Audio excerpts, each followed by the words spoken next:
हम लोग श्रीमद् भागवतम के तीसरे स्कंद के 20वें अध्याय के 13वें श्लोक से आगे पढ़ेंगे। 12वें में हमने ये सब सुना है। 12वें को इसलिए बोला जा रहा है क्योंकि विदुर जी ने मैत्री मुनि से पूछा कि ब्रह्मा जी क्या किए और मनु महाराज क्या किए प्रजा के सर्ग के संबंध। प्रजापतियों की सृष्टि करने के बाद प्रजा के सर्ग के संबंध में, प्रजा की सृष्टि के संबंध में ब्रह्मा जी क्या किए और मरीचि आदि प्रजापति और मनु भी, वह भी क्या किए। तो इसके उत्तर में बेसिकली विसर्ग की बात पूछ रहे हैं और उसके उत्तर में मैत्री मुनि कथा के सौष्ठव के लिए, कथा अच्छी लगे, सर्ग से प्रारंभ कर रहे हैं, जबकि सर्ग की बात वो पहले कर चुके हैं। तो मैत्री मुनि ने महतत्व की सृष्टि के बारे में 12वें श्लोक में कहा, मैत्रेय उवाचा दैवेना दुर्वितर्केणा परेणा निमिषेण च जातः शोभाद भगवतः महान आसीद गुणत्रयात्। मैत्रेय उवाचा, मैत्रेय मुनि ने कहा, दैवेना दुर्वितर्केणा, जीव के प्रारब्ध से, जो कि दुर्वितर्क है, मनुष्य की बुद्धि की में अट नहीं सकता है, और परेणा, भगवान के द्वारा जो परमेश्वर हैं, जो गुणों से परे हैं, अनिमिषेण च, और काल शक्ति के द्वारा, तीन चीज़ों के द्वारा, जात शोभात, शोभात नहीं होना चाहिए, जात शोभ, जैसे बोलते हैं शोभ, हाँ क भी लगे, शोभ, शुद्ध हो गया प्रधान। प्रधान मतलब प्रकृति की अव्यक्त अवस्था जिसमें गुणों की साम्यता रहती है। और भगवतः मतलब भगवान की इच्छा से। और महान आसीत अर्थात महतत्व प्रकट हो गया गुणत्रयात्, जो गुण तीन प्रकार के गुणों का में शोभ उत्पन्न हो गया और महतत्व की सृष्टि होगी। देखिए, सृष्टि तत्व आपको एक बात जरूर बोलेगा, हुजूर हमसे बच के कहाँ जाइएगा, जहाँ जाइएगा वहाँ पाइएगा, हमें पाइएगा। तो अगर कोई सोचे कि हम इस टॉपिक को दूसरे स्कंद में गायब कर देंगे, तो अब कहाँ तृतीय स्कंद में फिर आ गया। तो कुछ लोग खुश हो रहे हों शायद कि अब तो केवल लीला सुनने को मिलेगी, इस सृष्टि लीला सुनने को नहीं मिलेगी। तो भाइयों, फिर से शुरू हो गई, फिर से शुरू हो गई। अब यहाँ तो महतत्व की सृष्टि हुई, अब उसके आगे क्या होता है वो हम देखते हैं। देखिए, महतत्व से पहले था प्रधान और उसमें गुणों की साम्य थी, मतलब इक्विलिब्रियम स्टेट। रजोगुण, तमोगुण और सत्वगुण बराबर अवस्था में थे, वो एक दूसरे से कंपटीशन नहीं कर रहे थे, इसलिए कोई सृष्टि नहीं हो रही थी। ये समझ में आ गया, ईजी है। तो अब गुणों में क्षोभ हुआ और क्षोभ किस रूप में हुआ, सत्वगुण की वृद्धि के रूप में, और उससे महतत्व की सृष्टि हुई। लेकिन अब रजगुण बढ़ेगा और उससे सूत्र तत्व की सृष्टि होगी। सूत्र तत्व क्या है भाई? अब हम बहुत स्मृति से ही बोल रहे हैं। सूत्र तत्व जो है उसके बाद अहंकार तत्व आता है। तो सूत्र तत्व में से प्राण शक्ति प्रकट होती है जो हमारे शरीर को क्रियान्वित करती है। एक फंक्शन है, ये हमने सीखा था। सूत्र तत्व वो सूत्र तत्व जो है इंटरमीडिएट है और वह सूत्र तत्व प्राण शक्ति को क्रियान्वित करता है। प्राण से सारे कार्य हमारे चलते हैं। इस बारे में बात हो रही है, मेरे पीछे बोलिए। रजः प्रधानान् महतस्त्रिलिंगो दैवचोदिता। रजः प्रधानान् महतस्त्रिलिंगो दैवचोदिता। जातः ससर्ज भूतादिर्वियद आदीनि पंचशः। जातः ससर्ज भूतादिर्वियद आदीनि पंचशः। रजः प्रधानान् महतस्त्रिलिंगो दैवचोदिता। रजः प्रधानान् महतस्त्रिलिंगो दैवचोदिता। जातः ससर्ज भूतादिर्वियदादीनि पंचशः। जातः ससर्ज भूतादिर्वियद आदीनि पंचशः। रजः प्रधानान् महतस्त्रिलिंगो दैवचोदिता। रजः प्रधानान् महतस्त्रिलिंगो दैवचोदिता। जातः ससर्ज भूतादिर्वियदादीनि पंचशः। जातः ससर्ज भूतादिर्वियद आदीनि पंचशः। रजः प्रधानान् महतस्त्रिलिंगो दैवचोदिता। रजः प्रधानान् महतस्त्रिलिंगो दैवचोदिता। जातः ससर्ज भूतादिर्वियद आदीनि पंचशः। जातः ससर्ज भूतादिर्वियदादीनि पंचशः। जीव के भाग्य अर्थात दैव की प्रेरणा से रजगुण प्रधान महतत्व से 3 प्रकार का अहंकार उत्पन्न हुआ। फिर अहंकार से 5 तत्वों के अनेक समूह उत्पन्न हुए। मैं समझ रहा हूँ कि बात समझ में नहीं आई। अभी मैंने कहा, जब मैंने इसके अनुवाद को पढ़ा था तो मैं कंफ्यूज हो गया था कि अरे, कल ही तो मैंने बताया कि महतत्व सत्वगुण में होता है प्रधानता, पर रजोगुण में कैसे हो गया। देखिए बात क्या है, महतत्व है सत्वगुण में प्रधान, लेकिन जब उसमें रजोगुण की प्रधानता होती है तब सूत्र तत्व की सृष्टि होती है, उसके बाद आगे अहंकार तत्व की सृष्टि होती है जो कि तमोगुण प्रधान है। कंपटीशन चल रहा है ना इससे करके, ये है इसका आचार्यों ने समझाया इस तरह से। वेरी कंफ्यूज्ड, क्या ये क्या हो रहा है, आप समझ नहीं आया मेरे को। तो आप समझ में आ रही बात। महतत्व में सत्वगुण का प्रधानता होती है, वो प्रोमिनेंट होता है, लेकिन अब उसके आगे फर्दर डेवलपमेंट हो रहा है तो फिर रजोगुण बढ़ेगा, और रजोगुण जब बढ़ेगा तो सूत्र तत्व की सृष्टि होगी, फिर उसके बाद तमोगुण बढ़ेगा तो फिर अहंकार की सृष्टि होगी। ये फंक्शन है, समझ में आ गया, इजी है। और उस अहंकार से फिर 5 का समूह बनेगा, 5 तन्मात्राएं अर्थात रूप, रस, गंध, शब्द और स्पर्श, 5 पंच महाभूत पृथ्वी जल वायु अग्नि आकाश, कितने को 2 सेट बना लिए अपने। और नहीं, ज्ञानेन्द्रिय कर्मेंद्रियाँ 4 हो गए, 4 हो गए, छूट गया। और एक सेट और बनेगा, 5 कर्म, वो इंद्रियों के नियामक देवता, ये 5 सेट बन गए। ऐसे इस तरह से समझाया गया। ये सब अहंकार से उत्पन्न हुए।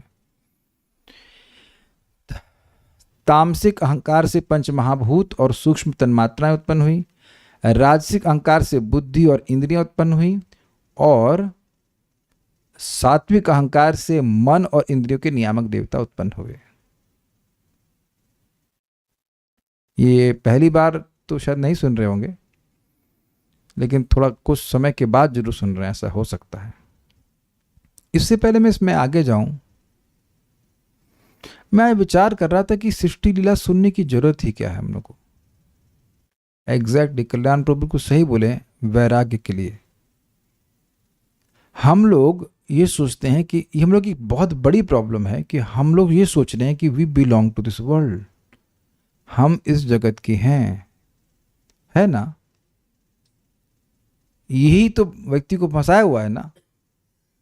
हम इस जगत के हैं, ये व्यक्ति मेरा है, ये मेरी पत्नी है, ये मेरे बच्चे हैं, ये मेरा घर है, इत्यादि इत्यादि। जब बार बार सृष्टि लीला समझते हैं तो सब एक बात याद आती है, ये सब कुछ सृष्ट है। बचपन में मैंने एक मूवी देखी तो नहीं थी, थोड़ी थोड़ी देखी थी, तो कुछ समझ में आई थी। मैं नाम ले लेना चाहता हूँ, देखना तो मत, लेकिन नहीं नाम लेना चाह रहे, लेकिन इसे कहते हैं ट्रू मैन शो। तो कोई आदमी था, वो कोई व्यक्ति था, वो देश की मूवी थी, वो बचपन से उसको एक मूवी सेट में डाल दिया गया, और वो उस क्षेत्र से बाहर नहीं निकल सकता। उसकी जो पत्नी थी वो भी उसकी उस फिल्म की हीरोइन थी। वो ये सोच रहा है कि वो मेरी पत्नी है। कुछ समझ रहे हैं, वो अनाथ बच्चा था और उस बच्चे को ऐसे स्थान में डाल दिया गया जहां सब कुछ सेटअप था। मैं ये खाली बोलने के लिए बात बोल रहा हूं, मूवी देखने के लिए नहीं कह रहा हूं। Everything was a setup. और वो सोच रहा है कि ये मेरी पत्नी है और ये मेरे ये लोग वो उसके जीवन में जो घटित हो रहा है वो प्री अरेंज्ड है, होता था मूवी के हिसाब से, जो डायरेक्टर था उसके हिसाब से। उसको क्या लग रहा है कि मेरी असली जिंदगी चल रही है। क्या मैं समझा पा रहा हूं मैं क्या कह रहा हूं? अब आप ये बताओ कि क्या ये आपके संग और मेरे संग हो रहा है कि नहीं हो रहा है। अगर कोई अच्छा ज्योतिष हो तो बोल देगा इस समय आपकी शादी होगी या नहीं होगा, या इस समय एक्सीडेंट होगा, ये होगा वो होगा। तो ये तो आपने सुना है ना। प्रारब्ध का मतलब क्या है? पहले से कुछ सेट है, वो आना है। हम सोच रहे हैं कि we can change things and all this things, लेकिन भक्ति के अलावा बाकी सब कुछ पहले से सेट है। वो मूवी सेट कर दी गई है। हम इससे मिलेंगे, हमसे ये होगा वो होगा, कुछ ग्रहण कर रहे हैं। कभी दिमाग लगाएं इस तरह से। आपने देखा भी होगा, कोई बहुत अच्छा एस्ट्रोलॉजर है, वो आपको बता देता है कि ये होगा, और ये होता भी है। इसका मतलब पहले से सेटिंग हो चुकी है कि ये इस पिक्चर में ये होना है, ये होना है, वो होना है। ये मैं नहीं कह रहा हूं, ब्रह्म संहिता में ब्रह्मा जी कहते हैं इंद्रगोप से लेकर इंद्र तक। इंद्रगोप छोटा कीड़ा होता है और इंद्र, वो सब अपने कर्म को भोगते हैं, लेकिन क्यों जो भगवान की भक्ति करता है उसके कर्म को चेंज करते हैं भगवान। तो ये सृष्टि लीला सुन करके समझ में आता है कि भैया हम सेटअप में हैं, इस सेटअप से बाहर निकलना है। और इस मूवी में ऐसा होता है, एक दिन उसको समझ में आता है कि मैं तो भैया पिक्चर का एक पार्ट हूं, मुझे उल्लू बनाया जा रहा है। तब वो उस घेरे से बाहर भाग जाता है।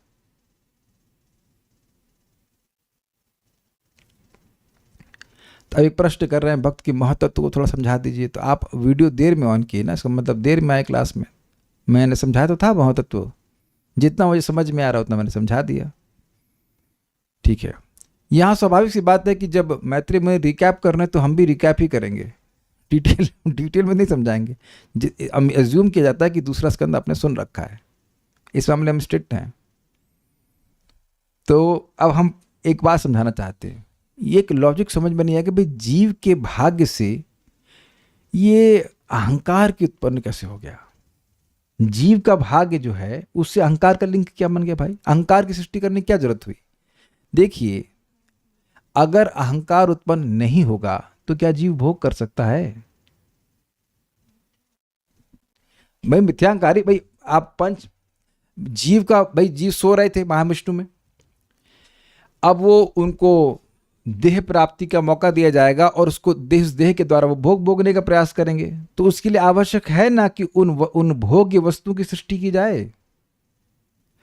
मैंगो होगा ही नहीं तो मैंगो खाएंगे कैसे? तो इसलिए तामसिक अहंकार से भोग्य वस्तुओं की सृष्टि हो गई, रूप रस गंध आदि इत्यादि, और पृथ्वी जल वायु अग्नि आकाश देह की सृष्टि हुई। यस, देहाभिमान तो अभी मैं आगे जा रहा हूं, पहले तो वह वस्तुएं तो मिले हैं, पहले वस्तुएं तो इकट्ठी हों। तो आप समझ रहे हैं कि भगवान को इस भौतिक जगत की जरूरत बिल्कुल नहीं है, क्योंकि उनको ये सब भोगना ही नहीं है। तो जीवों का प्रारब्ध है, प्रारब्ध इस प्रकार से है, कर्म के संस्कार हैं, उनकी भोग की वासना है, जो जब वह भगवान विष्णु में महाविष्णु में लीन हो जाते हैं तो वो अपनी इच्छाओं के संग समाप्त उसमें प्रवेश करते हैं, इच्छाएं नहीं समाप्त होती, ये सब तो आप जानते हो बात। तो अब उन अतृप्त इच्छाओं को पूर्ति करने के लिए देह चाहिए कि नहीं चाहिए?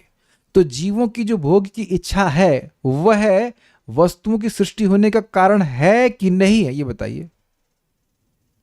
तो अब भगवान को इस सब जगत की सृष्टि क्यों करनी पड़ती? क्योंकि जीव की इच्छा है, अन्यथा भगवान की कोई जरूरत नहीं है। तो इस कारण से देखिए, इसीलिए कह रहे हैं जीव के भाग्य की प्रेरणा से, भाग्य मतलब जो उसने कर्म के संस्कार की, जो भोग की इच्छा है, ये सब बात है। क्लियर समझ में आ रहा है? कभी आपने सोचा है कि आपकी नाक का डिजाइन वैसा कैसा है जैसा है? क्योंकि हमने उसकी इच्छा करी थी, इसलिए वहां पर डिजाइन करके दे देगा, चाहिए नाक ले, ये वाली नाक ले लो, ये कान ले लो, ये आंख ले लो। अब कहेंगे नहीं, हमने तो ऐसा अच्छा नहीं करी थी। नहीं करी थी, कर्म ऐसे किए थे जिससे वैसा पेमेंट होगा। जैसे आप अमेजोन पे कुछ ऑर्डर कर देते हो तो अपने आप आता है, तो ये नहीं कर सकते मैंने तो ऑर्डर ही नहीं किया, आपने ऑर्डर किया इसलिए आया है। मेरे से हो चुका है कि प्राय तो सामान ऑनलाइन मंगा लेते हैं तो कभी कभी भूल जाते हैं कि ऑर्डर किया, फिर कहते हैं अरे ये कैसे आ गया? अरे भाई तुम ऑर्डर किए तब आया, भले आप भूल गए हैं लेकिन सप्लाई करने वाला तो नहीं भूला है। तो हर व्यक्ति को जो देह प्राप्त हुआ है, जो उसको दुख मिल रहा है, वो जो सुख मिल रहा है, उसका पेमेंट वो खुद किया, चाहे अनजाने में किया हो।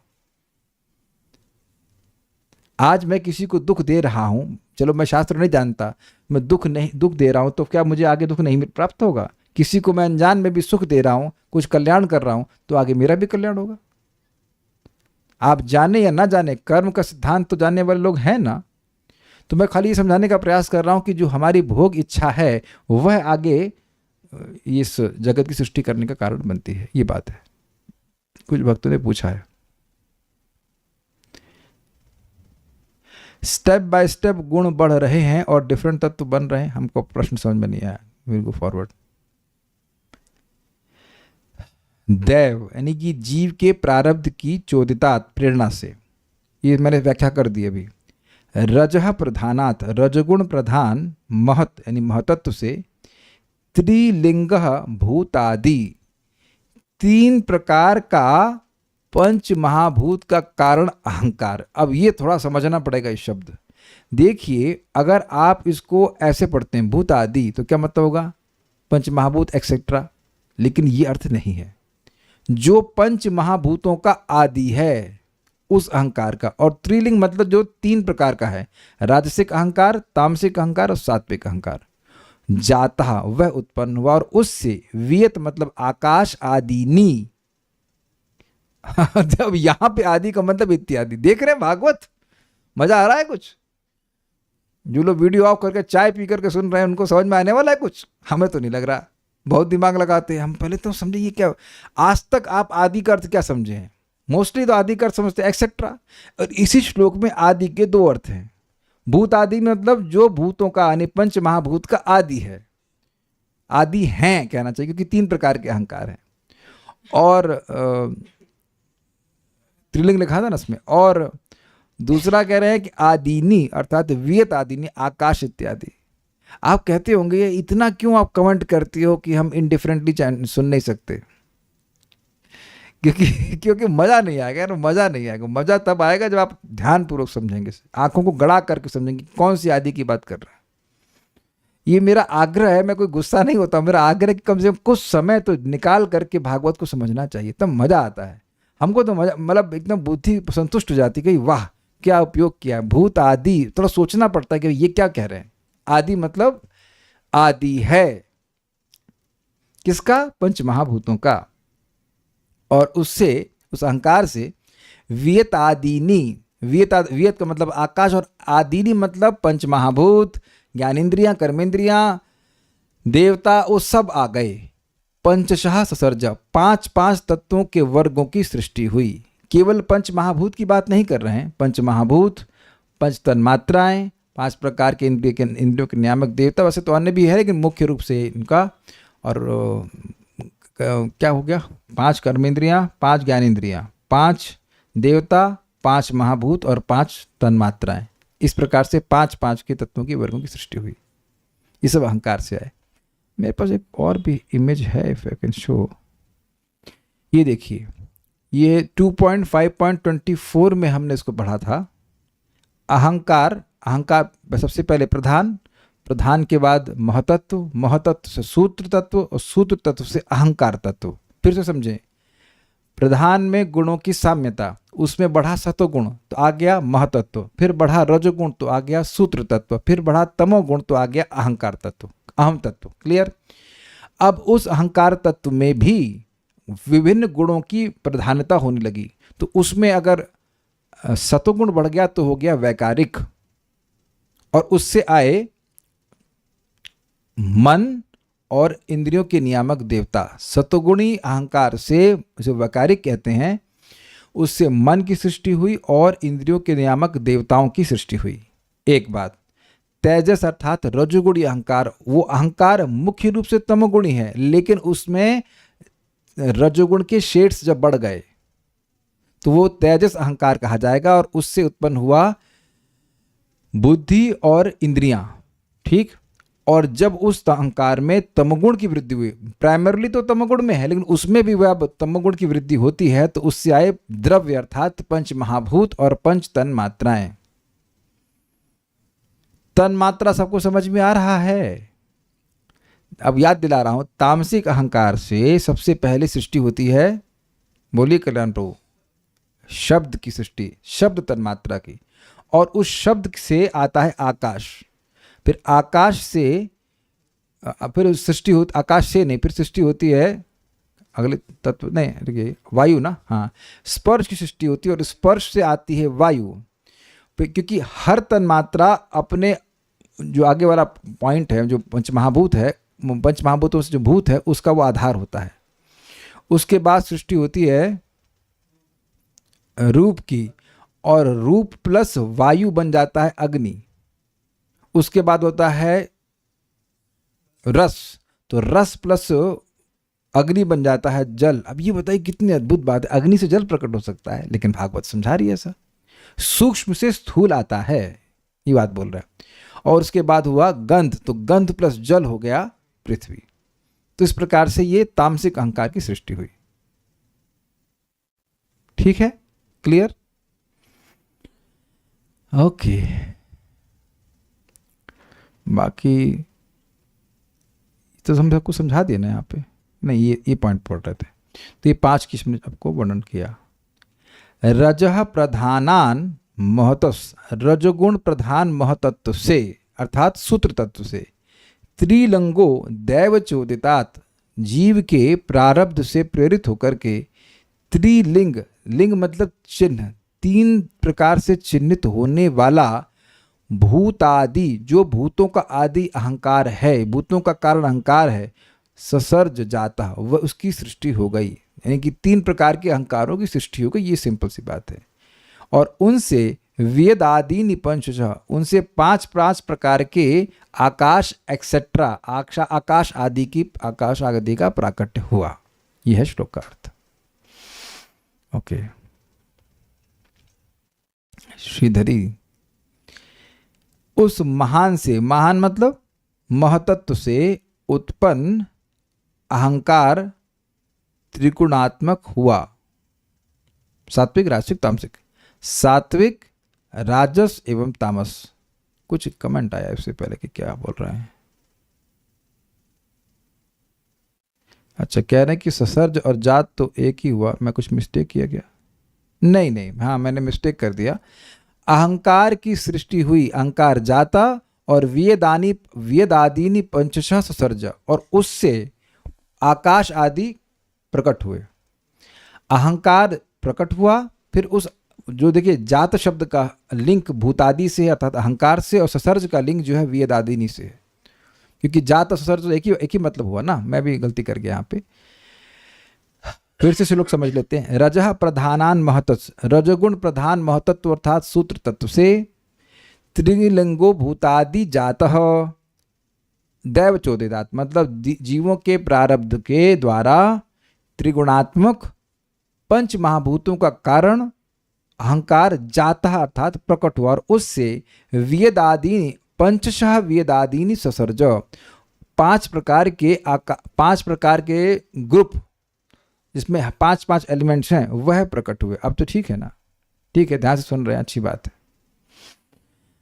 यद्यपि महतत्व स्वाभाविक रूप से सत्व प्रधान है, फिर भी अहंकार की उत्पत्ति के समय वह रजः प्रधान हो जाता है।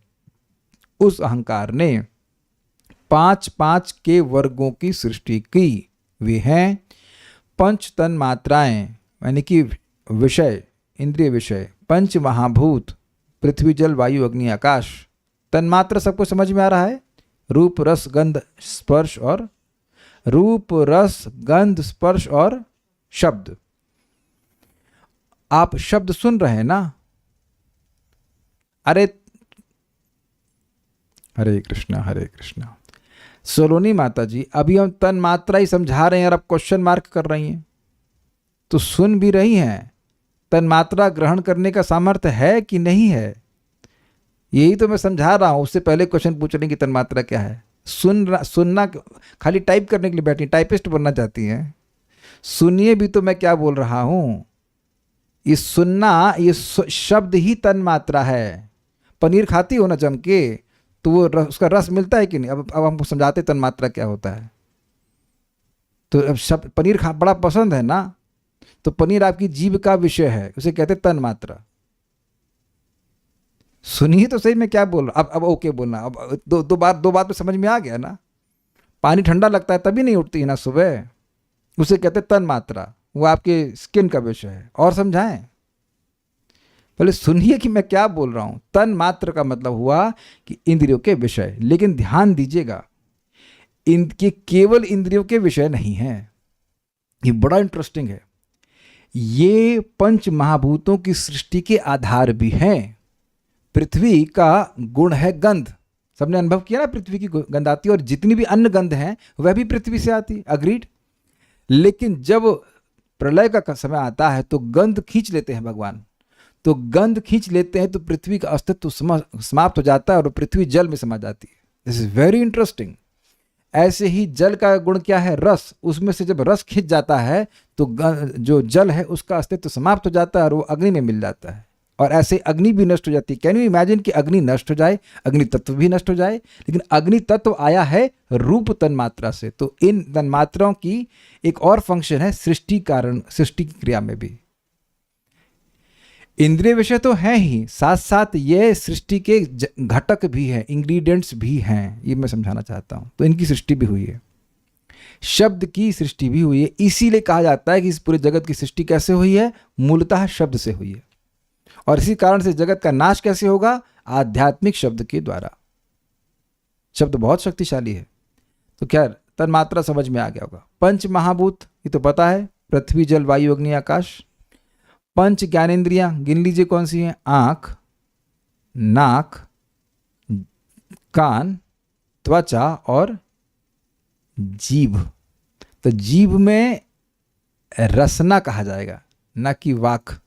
वाणी कर्मेंद्रिय है और जीभ का जो फंक्शन टेस्ट करना है उसे कहते हैं रसना, उसे ज्ञानेंद्रिय कहा जाएगा। तो ये एक इंद्रिय जो डबल काम करती है।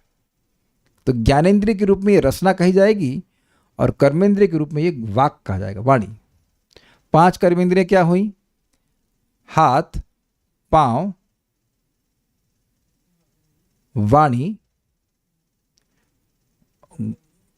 जननेंद्रिय और गुदा आदि, मतलब जो मल त्याग करने की इंद्रिया है। तो ये 5 कर्मेंद्रियां हो गई और इनके 5 अधिष्ठात्र देवता। तो आप कहेंगे तो 10 हो जाएंगे। भाई कर्मेंद्रियों के नियामक अलग हैं और ज्ञानेंद्रिय के नियामक अलग हुए तो 10 हो जाएंगे ना। लेकिन हम जो समझ रहे हैं वो इस तरह से कि इनके संग एसोसिएटेड 5-5 हैं, तो इसलिए 5 ग्रुप बना दिया गया है। वो है तो देवता ही। ज्ञानेंद्रियों और कर्मेंद्रियों के नियामक एक ही देवता नहीं है, तो 10 हो गए ना। तो 5 कहाँ हुए फिर? गिनिए, 1 2 3 4 और 5 छठ बन रहा है। तो 5 मतलब उनके से, मैं समझ रहा हूं उनसे लिंक्ड देवता से कर लिया। ठीक है। सारार्थ दर्शनी रजः प्रधानात्, अर्थात यद्यपि महत्त्व स्वभावतः सतोगुण प्रधान होता है, तथापि अहंकार की उत्पत्ति के काल में वह रजोगुण प्रधान सूत्र स्वरूप हो जाता है। यह अर्थ है, मतलब जस्ट अहंकार से पहले वह सूत्र तत्व बन जाता है और उस सूत्र तत्व से फिर आगे तमोगुण प्रधान अहंकार बन जाता है, अहम तत्व कहते हैं। वह विकार करने वाला अहंकार कैसा है? विकार मतलब ट्रांसफॉर्म होने वाला अहंकार कैसा है? यह अहंकार त्रिगुणात्मक है, अर्थात इसमें सत्व, रजस एवं तमस ये तीनों गुण विद्यमान होते हैं। क्लियर? भूतादि शब्द से अहंकार अभिप्रेत है, भूतों का जो आदि है, भूतों का जो कारण है। भूत मतलब पंचमहाभूत।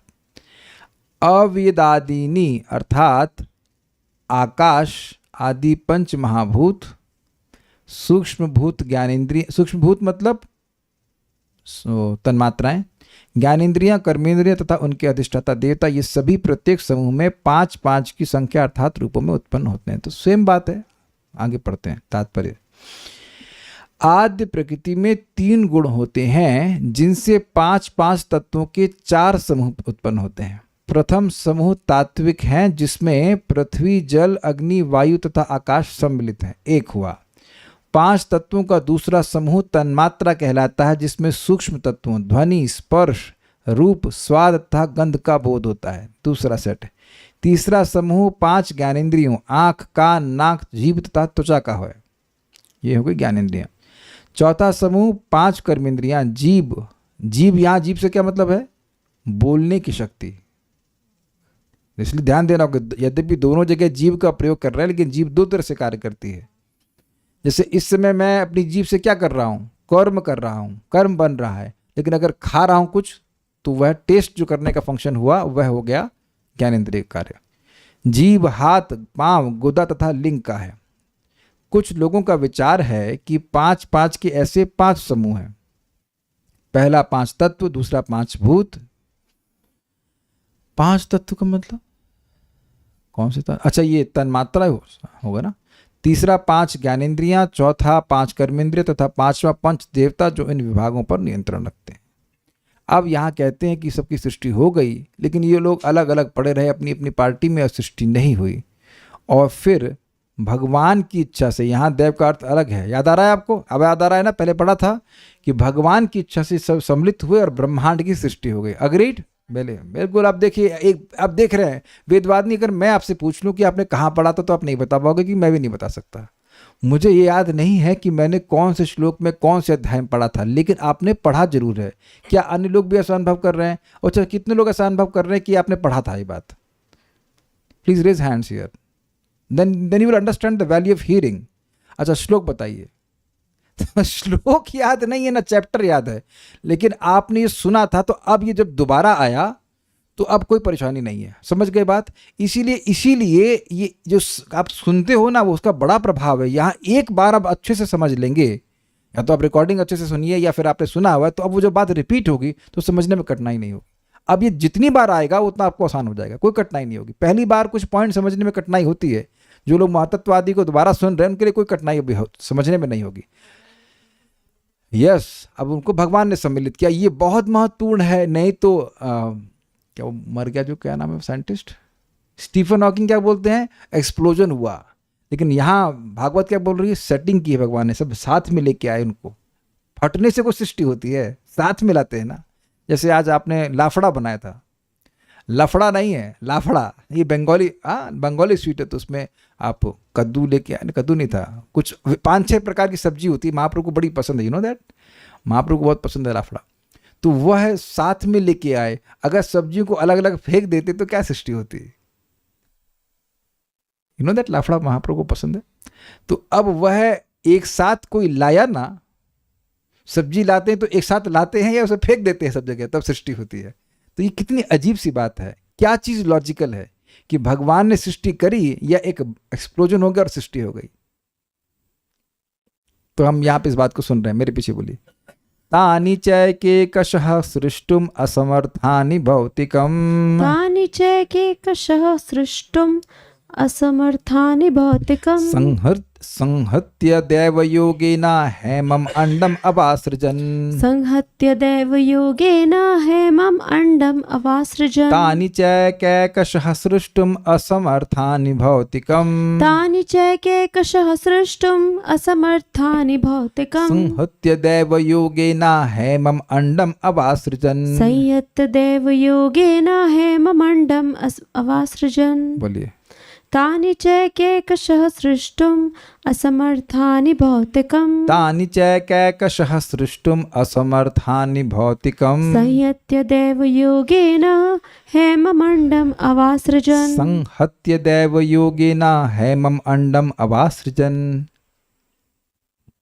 अलग अलग रहकर ब्रह्मांड की रचना करने में असमर्थ होने के कारण वे परमेश्वर की शक्ति के सहयोग से संगठित हुए और फिर एक चमकीले अंडे का सृजन करने में सक्षम हुए। वे मतलब ये सारे तत्व जिनके बारे में अभी वर्णन हुआ।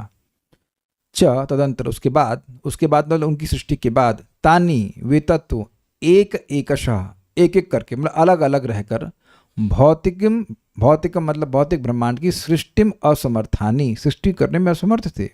अतः भगवान ने देखा कि नहीं हो रहा है, अतः दैव योगेना, अब यहाँ पे दैव का अर्थ जीवों का प्रारब्ध नहीं है, क्योंकि जीव के प्रारब्ध से तो महातत्व की सृष्टि हुई और इन सभी तत्वों की सृष्टि हुई, लेकिन जीवों के प्रारब्ध से ये जुड़ नहीं रहे।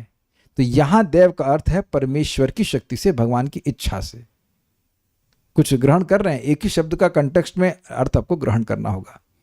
तो परमेश्वर की शक्ति से संहत्य मतलब संगठित होकर उन सबों ने हेमम, सोने की तरह चमकीले अंडम अवासृजन, अंड को उत्पन्न किया। यानी ब्रह्मांड है वो चमकीले अंडे के रूप में प्रकट हुआ है। तानि च एकैकशः सृष्टुम असमर्थानि भौतिकम, वह सब तत्व एक एक करके जुदा जुदा रहे, अलग अलग रहे, इस कारण से भौतिक तत्व की, भौतिक जगत की सृष्टि करने में समर्थ नहीं हुए। तो इसका एकदम बिल्कुल स्पष्ट बात है कि वो क्या एक्सप्लोजन थ्योरी क्या बोलते हैं, बिग बैंग थ्योरी बिल्कुल गलत है। क्योंकि जैसे आप बात करते हो बिग बैंग, तो उसमें एक मानते हैं कि एक पिंड था और वो फट गया, तो पिंड के फटने से सृष्टि नहीं हो सकती है। भागवत के अनुसार तो बिल्कुल स्पष्ट ऐसा, और वैसे भी लॉजिकली स्पीकिंग पिंड के फटने से सृष्टि नहीं हो सकती है। सृष्टि के लिए चीजें साथ में आनी चाहिए, फटनी नहीं चाहिए। अग्रीड। एक बार कुकर एक हम लेके आए थे, वो कुछ गड़बड़ निकला, तो ऐसे भड़बड़ करने लगा, तो लगा हम लोग को डर लगा कि ये फट जाएगा, तो हम लोग भागे, ये भी भागी, मैं भी भाग गया ना। तो क्या हम सोच रहे थे कि कुकर फटेगा तो खिचड़ी हमारे पास खिचड़िया जो भी आप बना रहे थे, शायद खिचड़ी बना रहे थे, समथिंग बहुत सब्जी, वो बिल्कुल मतलब तैयार होकर के इस प्लेट में आ जाएगी, कोई ऐसा सोचेगा? तब जानते हैं कि पूरे घर में हो जाएगा, पूरा फैल जाएगी। तो कहाँ सृष्टि हुई? एटलीस्ट कुछ क्रिएटिव सृष्टि तो नहीं हुई, ऑर्डरली सृष्टि नहीं हुई। ऑर्डरली सृष्टि समझते हैं, जहाँ पे व्यवस्था बनी है। आप इस रूम पे आए तब देख रहे हैं कहीं कोई मैट बिछी हुई है, यहाँ लैपटॉप लगा है, सब कुछ लगा हुआ है, तो उनको एक जगह इकट्ठा किया गया, ऐसे फैला नहीं दिया गया है। आपने सुना ना, अभी भारत ने कुछ बॉम्ब मारे थे वहाँ पाकिस्तान के स्थानों पे, तो जहाँ जहाँ बॉम्ब मारे वहाँ पे नए नए उग्रवादी पैदा हो गए। ऐसा तो नहीं है। तो इस जगत में कोई एक्सप्लोजन कोई सृष्टि नहीं करता है, तो पूरी जगत की सृष्टि जिसमें इतना अच्छा मैनेजमेंट है वो कैसे आ जाएगी एक्सप्लोजन से? देखिए होता क्या है, सामान्य मनुष्य इतना दिमाग तो लगाता नहीं है, वो कहता साइंटिस्ट बोल रहा तो सही होगा, बल्कि ये मान लेना चाहिए कि साइंटिस्ट जो बोल रहा है वो गलत ही होगा, क्योंकि वो भागवत के अनुसार नहीं होगा। अपनी बुद्धि से बात की जाने वाला व्यक्ति अव्यक्त मार्गविद नहीं हो सकता है। अच्छा, एक बात आपको समझ में आ रही है कि ये सारी बातें अव्यक्त हैं? ये गौरवपूर्वक समझ में आ रहा है कि सारी बातें अव्यक्त हैं?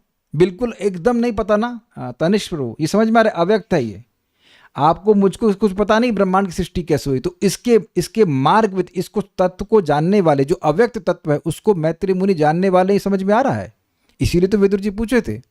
और वह भी अगर पूछ ले जाए कि मैत्री मुनि को भी क्या खुद का रियलाइजेशन है, तो नहीं, वह भी शास्त्र पढ़कर गुरु से सुनकर के ही बोल रहे हैं, क्योंकि मैत्री मुनि भी सृष्टि के अंश हैं, वो भगवान नहीं है। क्या आप कुछ समझ पा रहे हैं बात? आगे जाके सुखदेव गोस्वामी बताएंगे, कहेंगे देखिए ये सब हमने सुना है सृष्टि के विषय में, ये नहीं कहेंगे मेरा रियलाइजेशन है ये है वो, ऐसे बातें आचार्य गुण नहीं कहते हैं, क्योंकि वो जगत की सृष्टि करता नहीं है।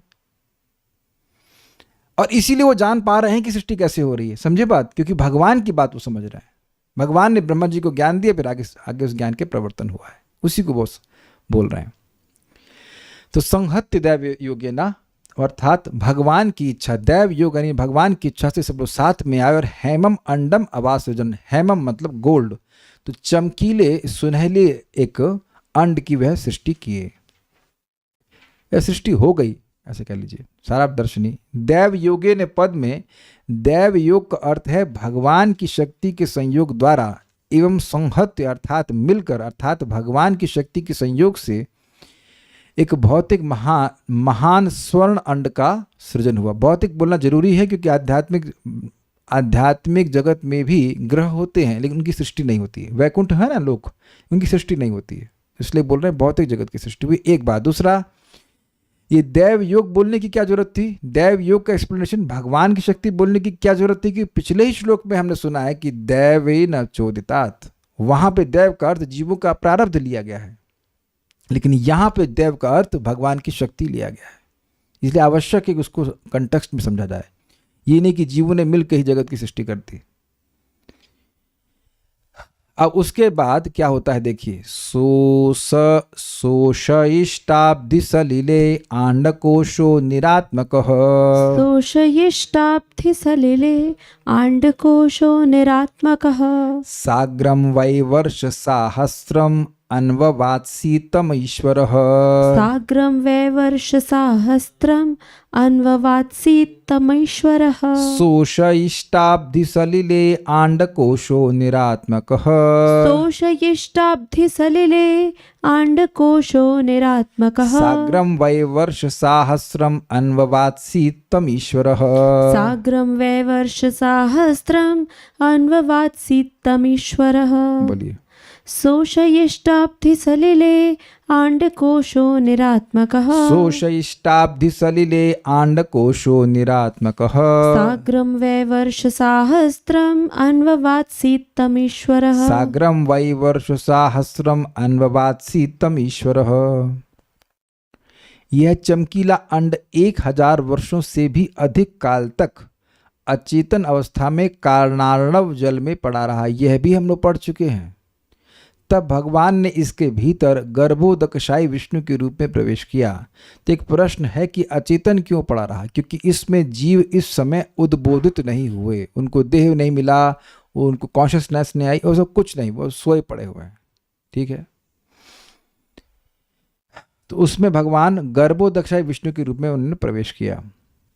सह आंड, वह स्वर्णमय अंडाकार कोश यानी ब्रह्मांड का पिंड, निरात्मक बिना आत्मा वाला अर्थात अचेत अवस्था में, अनकॉन्शियस अवस्था में, बेहोश कह लीजिए, अब दिसलिले समुद्र के जल में। कौन से समुद्र का जल? कारणार्णव जल। सहस्त्रम वर्षम वै सा अग्रम, 1000 वर्षों से भी अधिक समय तक। अग्र मतलब अग्रज का मतलब जो बड़ा हो, तो साग्रम मतलब जो थोड़ा अधिक हो। समझ में आ गया? तो यानी 1000 वर्ष, 1000 वर्ष मतलब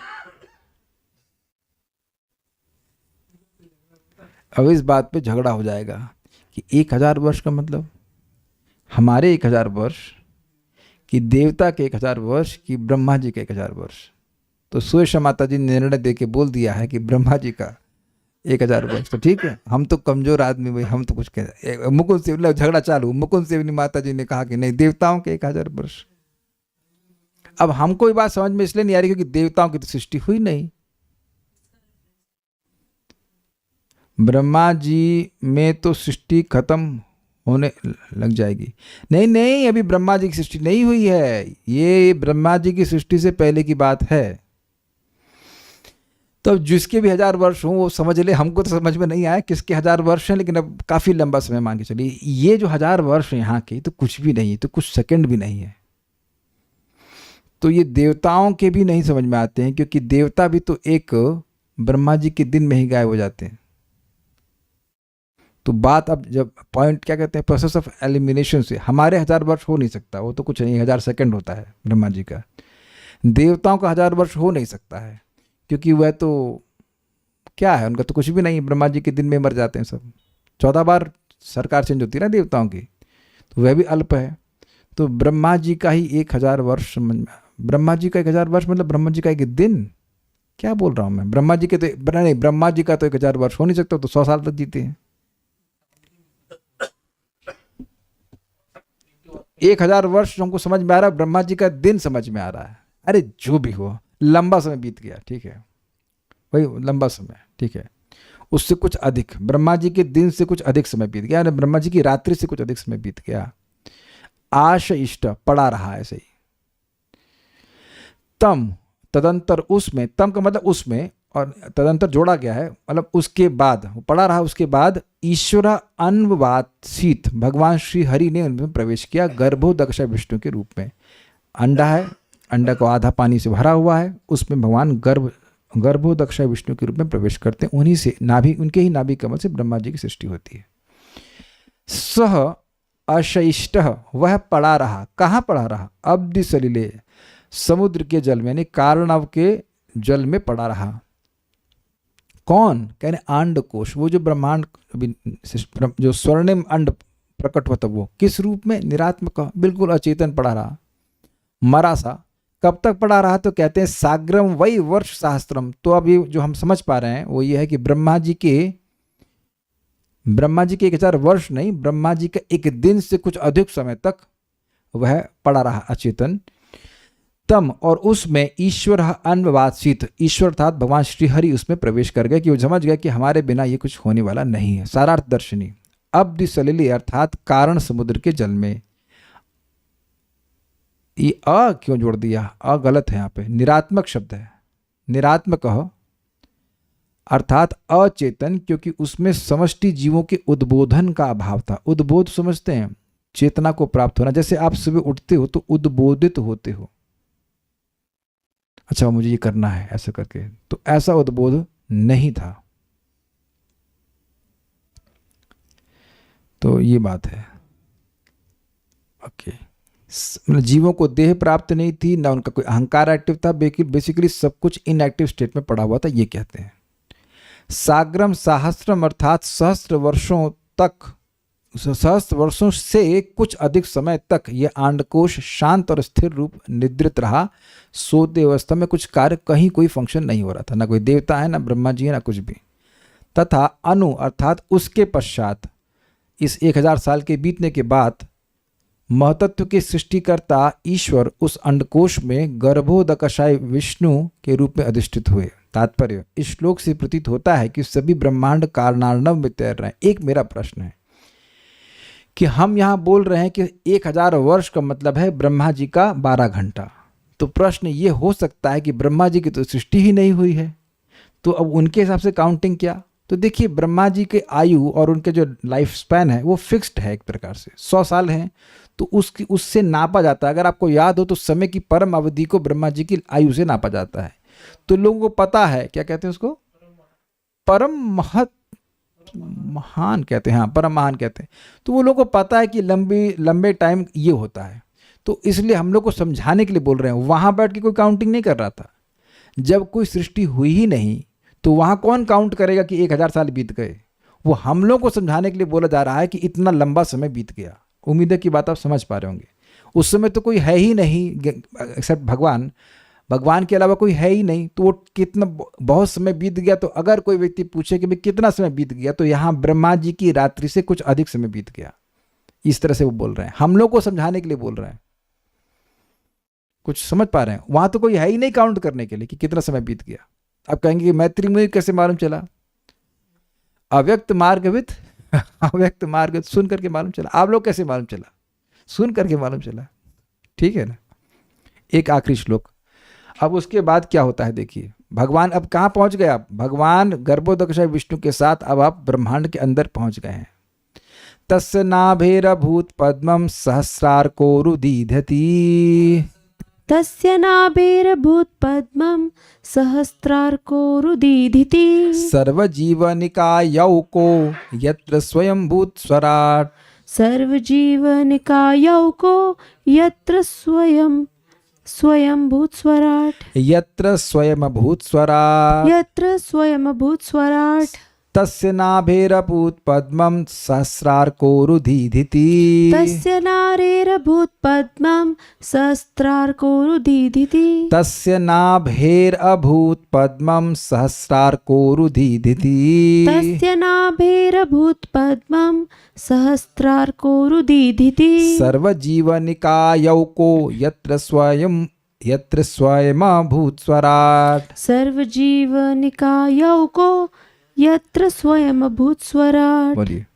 तस्य नाभेरभूत पद्मं सहस्रार्कोरुदीधिति। तस्य नाभेरभूत पद्मं सहस्रार्कोरुदीधति। सर्वजीवनिकायौको यत्र स्वयंभूत स्वराट। सर्वजीवनिकायौको यत्र स्वयंभूत स्वराट। गर्भोदकशायी भगवान विष्णु की नाभि से 1000 सूर्यों की दीप्ति सदृश प्रकाशमान एक कमल पुष्प प्रकट हुआ। यह कमल पुष्प समस्त बद्ध जीवों का आश्रय है और इस पुष्प से प्रकट होने वाले पहले जीवात्मा सर्वशक्तिमान ब्रह्मा थे। तो ये फोटो आप देख लीजिए, भगवान गर्भोदकशायी विष्णु हैं और उनके नाभि कमल से एक कमल की उत्पत्ति हुई और उससे अब ब्रह्मा जी उत्पन्न हो रहे हैं। और ये जो कमल है ये एक ब्रह्मांड के सभी जीवों का सामूहिक रूप सूचित करता है। इसी को हिरण्यगर्भ कहते हैं। ये कमल जो है सभी जीवों को सामूहिक रूप से सूचित करता है, उनकी इच्छाओं को कह सकते हैं, भोग इच्छा या जो भी है, एक समष्टि जीवों को। जैसे मैंने समझाया था आप लोगों को कि कहीं कहीं फॉर्मेशन होती हैं, लोग बैठे हैं पंगत में और इस तरह से बैठे हैं कि लगता है कि हंस है, कहीं भारत का तिरंगा बना देते हैं। तो वो अलग अलग हैं लेकिन सामूहिक रूप से जब आ जाते हैं तो उसका भी एक रूप बनता है। वहाँ फोटो भी दिखाई थी अगर आपको याद हो तो इसी तरह से जीव हम लोग अलग अलग हैं लेकिन जब साथ में हैं तो वह भी एक रचना बन जाती है। जैसे आपने सुना है चक्रव्यूह रचना, सेना है और हर एक सैनिक है लेकिन वो ऐसे खड़ा हो जाता है कि ऐसे लगता है कि वह चक्र में खड़े हुए, चक्राकार में कोई चक्र बना हुआ है। समझे बात? तो ये समष्टि रूप से जीवों को एक, ये जो लोटस है जिस पे ब्रह्मा जी बैठे हैं, ये सभी जीवों का एक साथ आश्रय है। सारे लोकांतर जो हैं वो इस नाभि इस कमल की नाभि इस कमल के नाल में है। तो सारे लोग हम लोग कहाँ रह रहे हैं? इसी में रह रहे हैं, इससे बाहर तो कोई रह नहीं रहा। हाँ, यस। तस्य उन भगवान श्री हरि की नाभि अर्थात नाभि से सहस्र अर्क, हजारों सूर्यों से भी उरु अर्थात अधिक, दीधिधि प्रकाशमान और सर्व जीव निकाया, सभी प्राणियों के समूह का, समूह मतलब जैसे गायों का एक समूह, बैलों का समूह, मच्छरों का समूह, ये अलग अलग हो, देवताओं का समूह, ये समूह है ना, उन समूह का ओका अर्थात आश्रय, पद्मम अभूत, एक कमल उत्पन्न हुआ। मैंने बताया ना आपको कि 14 लोक हैं और उसमें सभी प्राणियों का समूह है। असुर लोग एक लोक में रहते हैं, देवता अलग रहते हैं, मनुष्य लोक, समझ गए बात? ऋषियों का लोक है, तप लोक है। तो ये सभी का एक समूह है और सारे समूह का आश्रय क्या है? ये कमल है। कमल मतलब कमल और उसकी डंडी, तो उस डंडी के अंदर ही 14 लोक हैं, हम समझा चुके हैं पहले इस बात को। तो वो ही तो सभी के रहने के स्थान है, उससे बाहर तो कोई नहीं रह रहा, ये बात हम कह रहे हैं। उसके बाद यत्र स्वयं स्वराट अभूत, ये कमल प्रकट हुआ, उस कमल के ऊपर सबसे ऊपर स्वयं यानी स्वयं मतलब साक्षात ब्रह्मा जी प्रकट हुए। स्वराट ब्रह्मा जी का अर्थ में क्यों कह रहे हैं भाई? वो स्वतंत्र हैं, सीधे भगवान से प्रकट हुए, इसलिए उनका कोई भौतिक माता पिता नहीं है। तस्य, उन भगवान के जो इस ब्रह्मांड में प्रवेश किए, तस्य नाभेर अभूत पद्मम, उनकी नाभि से एक कमल प्रकट हुआ। सहस्र आर्को, अर्क मतलब होता है सूर्य, सहस्र मतलब हजार, हजारों सूर्यों से भी उर्व अर्थात अधिक उसकी दीद थी अर्थात प्रकाश था। और वह सर्व जीव निकाय ओकः, सभी जीवों के समूह का वह आश्रय था। यत्र, जिस कमल के ऊपर स्वयं अभूत स्वराट, स्वयं ब्रह्मा जी प्रकट हुए, ये बात थी। कहा गया इसमें तो कोई तात्पर्य है प्रभुपाद का। इस श्लोक से ऐसा प्रतीत होता है कि पिछली सृष्टि के प्रलय के पश्चात भगवान के शरीर के भीतर स्थित बद्ध जीवात्माएं कमल के रूप में इकट्ठी होकर बाहर निकल आईं। एक शब्द वहां पे आया था तन्वन, वो सूक्ष्म रूप था, उसके बाद ये कमल प्रकट हुआ है, ब्लूइश था वो। यस, इसे हिरण्यगर्भ कहते हैं। वो जो कमल था उसी को हिरण्यगर्भ कहते हैं, और वो समष्टि जीव में एक साथ सभी जीवों का आश्रय है। इससे जो प्रथम जीवात्मा प्रकट हुआ वह ब्रह्मा जी थे, यानी कि इस कमल से, जो शेष दृश्य जगत को स्वतंत्र रूप से सृष्टि करने में समर्थ हैं, उनको किसी से सहायता नहीं लेनी पड़ती। इसीलिए ब्रह्मा जी को नारद जी ने कहा ऊर्ण नाभि इव क्लमः, पूरे जगत की सृष्टि आप ऐसे करते हो जैसे कि ऊर्ण नाभि मतलब मकड़ी करती, जिसकी नाभि से ऊन निकलता है, मतलब धागा निकलता है, बिना किसी सहायता के करते हो। इस कमल को 1000 सूर्यों के प्रकाश के समान देदीप्यमान कहा गया है। इससे सूचित होता है कि परमेश्वर की अंश स्वरूप जीवात्माएं भी उसी प्रकार की होंगी, क्योंकि भगवान भी अपनी शारीरिक कांति को, जिसे ब्रह्मज्योति कहते हैं, चारों ओर फैलाते हैं। ये समझ में आया भाई? आप ये भी देखिए, दिवाली की लड़ी देखी है आपने? अरे बिजली के वो खूब सारे बल्ब होते थे, तो बल्ब का इंडिविजुअल प्रकाश है, और उस लड़ी को एक साथ ला दीजिए तो उसका एक ज़्यादा प्रकाश हो जाएगा। समझे बात? तो यहाँ पे प्रभुपाद समझा रहे हैं कि ये कह रहे हैं कि वो जो कमल है वो 1000 सूर्य के समान है। तो अब वह प्रकाश आया कहाँ से? क्योंकि उसमें जीवात्माएं भी हैं, और जीवात्माएं भी स्वयं प्रकाश हैं, इसलिए वह कमल प्रकाशित हो गया। समझे बात? और इसे ये सूचित होता है कि भाई जैसे भगवान के शरीर से भगवान की जो अंग कांति है उसे ब्रह्म ज्योति कहते हैं। यस्य प्रभा प्रभवतो जगदंड कोटि कोटि श्वशेष वसुधादि विभूति भिन्नम तद ब्रह्म निष्कलम अनंतम शेष भूतम गोविंदमादि पुरुषम तमहम भजामि। जिनकी प्रभा है ये ब्रह्म ज्योति कहलाती है, और उस प्रभा से सारे वैकुंठ लोग सब उसी में निवास करते हैं। ये बात पता होगी आप लोगों को। तो जैसे भगवान के दिव्य शरीर से कांति निकलती है, उसी प्रकार से जीवों के भी दिव्य शरीर से कांति निकलती है। नहीं तो ये कमल प्रकाशमान हुआ कैसे? कुछ समझ में आ गई बात? कुछ चमका आपको? ठीक है, चमक कहां से आई? ठीक है, भगवद गीता तथा अन्य वैदिक ग्रंथों में वैकुंठ लोक का जो वर्णन है उसकी इससे पुष्टि होती है। वैकुंठ लोक में न तद भासेते सूर्यो न शशांको न पावकः यद गत्वा न निवर्तन्ते तद्धाम परमम मम। तो यानी भगवान वैकुंठ के बारे में बता रहे हैं कि वह स्वयं प्रकाश है, तो इसलिए वहाँ पे जो रहने वाले उनको भी वह भी सब स्वयं प्रकाश है। वैकुंठ लोक में न तो धूप, न चांदी, न अग्नि और न बिजली की आवश्यकता होती है। वहाँ प्रत्येक लोक सूर्य के समान स्वतः प्रकाशमान है, और हर व्यक्ति भी इसी प्रकार से। कोई प्रश्न है? क्या प्रश्न है? नहीं है, डिलीट कर दिया। Fine, so will stop here. तो कहाँ तक पहुँच गए आप? ब्रह्मा जी तक पहुँच गए। तो अब उसके बाद ब्रह्मा जी क्या करेंगे हम आगे देखेंगे। काफ़ी इंटरेस्टिंग चैप्टर है। एक मैं आपको हिंट देता हूँ, वो अजीब तरह से सृष्टि कर रहे हैं इस बार, और यक्ष राक्षसों की सृष्टि करेंगे, वो उन्हीं को खाने के दौड़ेंगे। अरे बड़ी अजीब अजीब लोगों की सृष्टि करेंगे ब्रह्मा जी। काफ़ी इंटरेस्टिंग चैप्टर है, तो आप लोगों का स्वागत है, आप लोग आइएगा। Will stop now. Shrimad Bhagavatam की जय, श्रील प्रभुपाद की जय, निताय गौर प्रेमानंदे।